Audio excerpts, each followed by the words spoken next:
دەرمانێکی تایبەت بۆ نەخۆشی لە بیرچوونەوە بەرهەمهێنرا.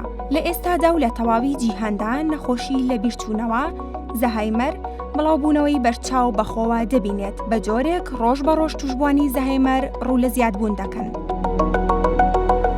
سەرچاوە تەندروستیەکان ئامارێکی مەترسیدار لەبارەی توشبوانی ئەو نەخۆشیە بڵاو دەکەنەوە و دەڵێن تا ئێستا 6 ملیۆن توشبووی نەخۆشی زەهایمەر لە جیهاندا هەیە. پێشبینیش دەکرێت تا ساڵی 2025 ئەو ڕێژەیە بۆ 139 ملیۆن کەس بەرز بێتەوە.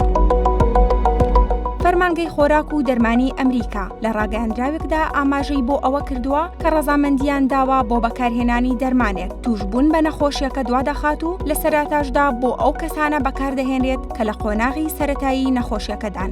سەبارەت بە دەرمانەکەش پسپۆڕان ئاماژە بۆ ئەوە دەکەن ئەم دەرمانە چارەسەری نەخۆشی زەهایمەر ناکات، بەڵکو بارودۆخی نەخۆشەکە سوکتر دەکات و ڕێگری دەکات لە خراپبوونی یەکجارەکی.